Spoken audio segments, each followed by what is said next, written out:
بسم اللہ الرحمن الرحیم۔ السلام علیکم ناظرین، نئی ویڈیو میں خوش آمدید۔ خواتین و حضرات، یہاں پر آپ کو آگاہ کرتے چلیں کہ سندھ حکومت کی جانب سے آئی ہے تعلیمی اداروں کے حوالے سے بہت ہی اہم خبر، اور آپ کو بتائیں گے کہ تعلیمی اداروں کو بند رکھا جائے گا یا کھولا جائے گا، اس حوالے سے نیا اعلان کر دیا گیا ہے۔ خواتین و حضرات، ویڈیو کے اندر آگے بڑھیں گے اور آپ کو بتائیں گے کہ وزیر تعلیم سندھ یہاں پر سعید غنی نے نیا کیا اعلان کیا ہے، صوبائی وزیر نے کیا اعلان کیا ہے۔ تو جی ہاں خواتین و حضرات، آگے بڑھنے سے پہلے ہمارے یوٹیوب چینل کو آپ لوگ جلدی سے سبسکرائب بھی کر لیں، ویڈیو کو لائک کریں اور بیل آئیکن پر کلک کرنا مت بھولیے۔ خواتین و حضرات، یاد رکھا جائے کہ یہاں پر سندھ حکومت نے خاص طور پر کراچی اور حیدرآباد کے اندر یہاں پر کرونا کے بڑھتے ہوئے کیسز کی تعداد میں اضافے کی بنیاد پر چھٹیوں کو 8 اگست تک لاگو کر دیا گیا تھا، اور یہاں پر کہا گیا تھا کہ تمام تعلیمی مراکز کو 8 اگست تک مکمل طور پر بند رکھا جائے گا، لیکن اس کے اندر یہ بھی کہا گیا تھا کہ کرونا کیسز کے اندر کمی یا اضافے کی بنیاد پر ان چھٹیوں میں تبدیلی بھی کی جا سکتی ہے۔ لیکن فی الحال جب کراچی شہر کی یہاں پر مکمل طور پر کرونا کیسز کی یہاں پر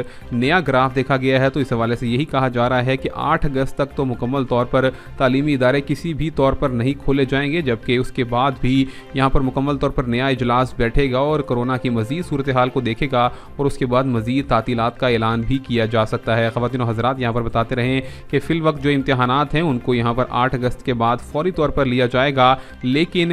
کرونا کیسز کی یہاں پر مکمل طور پر رپورٹ دیکھتے ہوئے اس کے بعد ہی تمام تر مزید اعلانات کیے جائیں گے۔ فی الوقت جو اعلان نیا کیا ہے اس کے اندر یہی کہا گیا ہے کہ 8 اگست تک کسی بھی اسکول یا کالج یونیورسٹی میں مکمل طور پر بھرپور طریقے سے چھٹیاں ہی جاری رکھی جائیں گی تاکہ کورونا کیسز میں کمی کی جا سکے۔ یہ تھی اب تک کی لیٹسٹ اپڈیٹ، ملیں گے نئی ویڈیو میں، تب تک کے لیے اللہ حافظ۔